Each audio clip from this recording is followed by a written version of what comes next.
Hey guys, I'm back with another video, and before I get rolling on this monstrosity, I just want to apologize because this is going to be probably one of my longest videos, guys.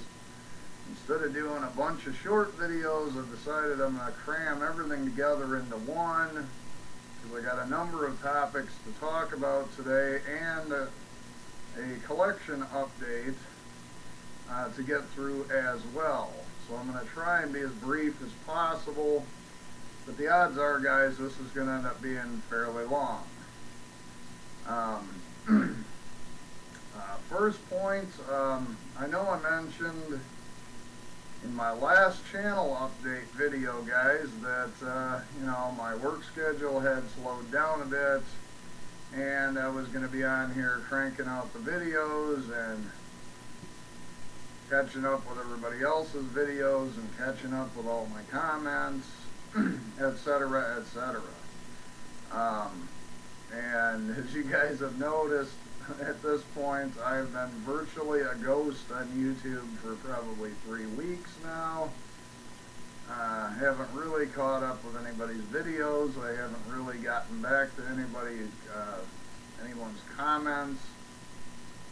Before I continue, though, I do really appreciate the huge amount of comments I've been getting. I have been reading my comments. Getting back to you guys is, I tend to bitch about Google Plus way too often, I suppose, but I don't know if it affects everybody else, but it's got to a point now. It used to be when you clicked on the little bell, guys, then you'd see your comments and you could type in a reply to that comment instantly, and bada bing, bada boom, you're good to go. Well, I don't know if it's just me or what, but when I click on the little bell, I still get my comments, guys, but it doesn't even give me the option to reply. So I have to actually physically go back into the video, find the comment, and then reply directly to the comment that way. And, I guess it's not the end of the world, guys, but it's kind of a big pain in the ass, so I haven't really gotten around to it at this point. So again, I apologize to all the folks that have been commenting on my videos. I do really, really appreciate that. It's been fantastic as far as that goes. So,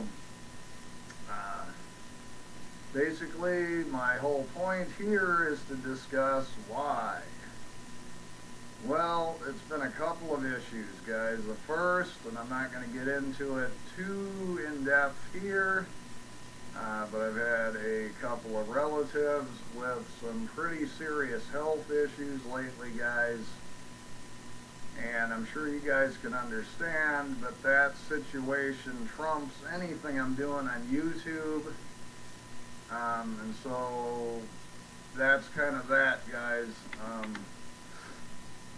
So I haven't really been getting on YouTube hardly at all in the last few weeks, because I've been kind of keeping close to that situation. Things in, it's two different relatives, guys. I won't get into it any further than that, but their conditions have stabilized at the moment, so there's that. So that's obviously been a priority for me. The second thing, guys, is, as some of you know, and probably a fair number of you guess, yes, I am a smoker. In fact, a fairly heavy smoker, which is why I wheeze and cough and sound like an 80-year-old man when I do my videos. Well, after 20 plus years of heavy smoking, I am in the process of changing over to e-vaping. For people who don't smoke, that will mean nothing to you. For people that do smoke, you might at least be familiar with what I'm talking about.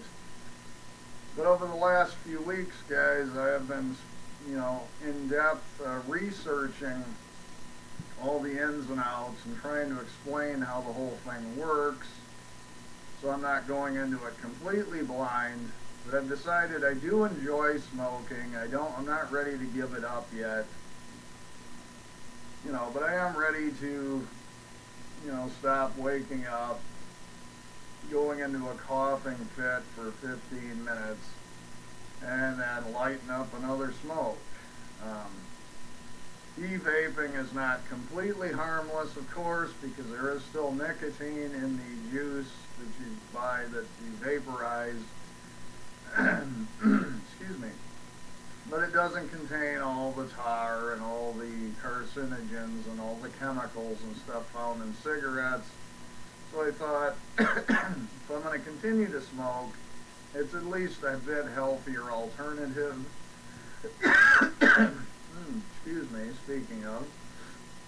And so I've been really spending my time trying to learn as much about it as I possibly can, so I can make the choices that would be the best for me going forward. Now I have ordered a unit, and and so on, and so I'm ready to get started with that. But again, over the last few weeks, I've been doing research on, the various options I have in the, as far as e-vaping is concerned. So I guess, guys, that kind of sums up where I have been the last few weeks, because outside of putting up a couple of collection update videos, I've been kind of non-existent on, on YouTube. So I hope that kind of clarifies that a little bit. On to the next point, guys. I, in my last collection update, which was just the other day, I mentioned that Amazon had lost the second half of my order, and that they were going to send it to me again on Monday. Well, it turns out that Amazon sent my order and UPS did deliver my order, but unfortunately they delivered my order to one of my neighbors about 4 blocks up the street, who'd been out of town the last few days and just checked his mail today finally. And lo and behold, he found my package in his mailbox and was kind enough to personally deliver it to my house today.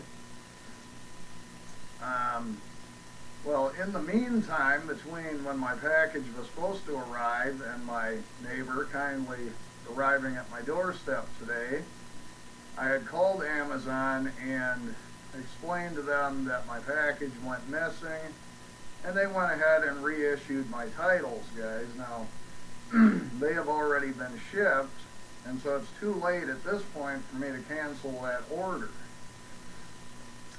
So that will get into the third topic that I will cover after my collection update video, guys. So that explains why now all of a sudden I can do a collection update. So because this video is already horribly long, I'm going to get right into that, guys, and show off the last of the titles I had on that order. So I'll do that now. The first one up, guys, is In the Folds of the Flesh, which is a 1970, I want to say giallo film. Yes, 1970 by Sergio Vergonzelli. Don't know a lot about this. Not one of the more well-known ones, but this one's supposedly very sleazy and got a lot of really psychedelic stuff going on. So really looking forward to checking that out. The next one up, guys, is a Blue Underground. Well, the first one was released on Severin, guys. This is a Blue Underground release of the 1973 giallo film by Antonio Margheriti, who's quite a famous Italian director. This is Seven Deaths in the Cat's Eye. I've heard mixed things about this, but I got it at a good price, and it's supposedly one of the more gothic type giallos, and I do like those.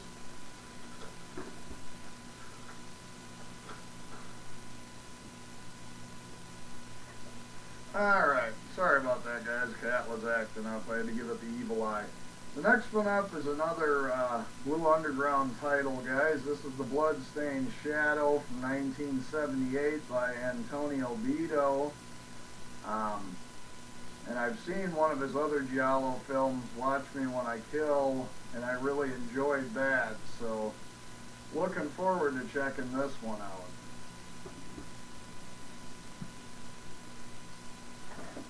The next one up, guys, yet another Blue Underground title. This is the Pyjama Girl Case from 1977, directed by Flavio Morgherini.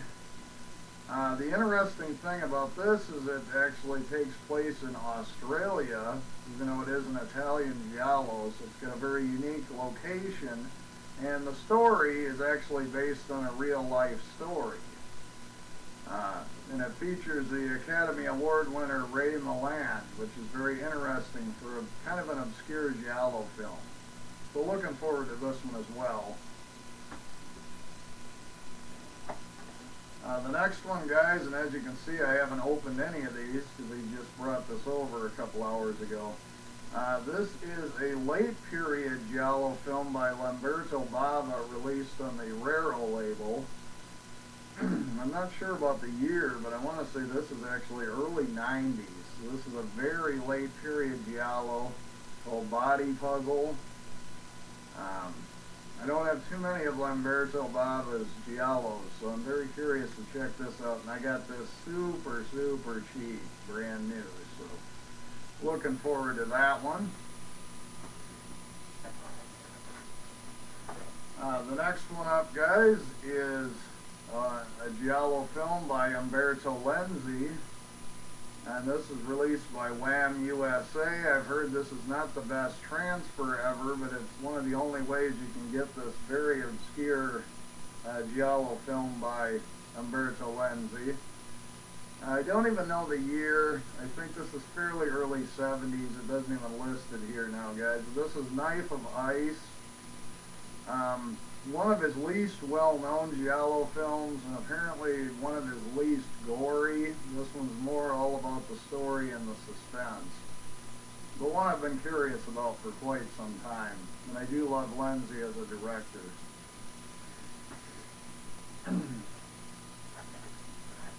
The next one up, guys, is a very interesting one. This is Deadly Sweet from 1967. So yeah, this is one of the very early giallo films, guys. But this was directed by Tinto Brass, who's actually a lot more well known for his sort of sleaze movies. He was also the guy behind Caligula with Malcolm McDowell, if you guys are familiar with that.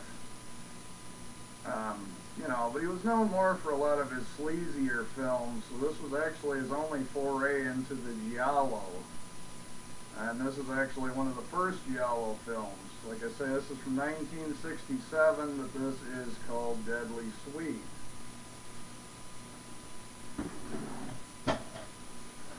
And of course, they all tipped over on me. Now, the last one, guys, is the only non-giallo in the bunch.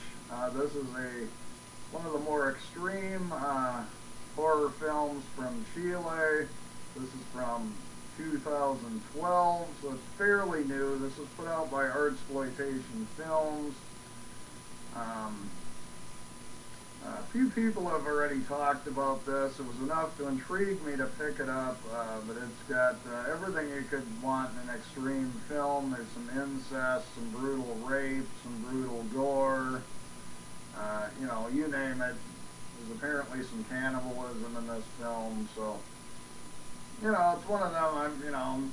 I don't watch them as often these days, but it's one I'm definitely very curious to check out. And that's going to do it for the collection update, guys. Now, I do have, like I say, a few packages from trades that will be coming in the mail over the next few weeks. I'll be doing unpackaging videos for those as they arrive. Now, to get to my last point, guys, I know this has been a marathon, so anybody that's stuck with me this long, I really appreciate it. Because I've got duplicate copies of a lot of these films coming in the mail, guys, I will be doing a contest, which I will formally announce at a later date, and do a proper video for. But anyway, guys, so I'll show you exactly which ones they sent duplicates of for me and which ones I will be giving away when I do the contest video. But anyway, guys, there will be a contest forthcoming, and like I say, I will give more details in a specific contest video once I determine exactly how I'm going to do it for sure. So anyway, guys, thanks for sticking with me on a super long video. And as always, thanks so much for watching, and I will talk with you later.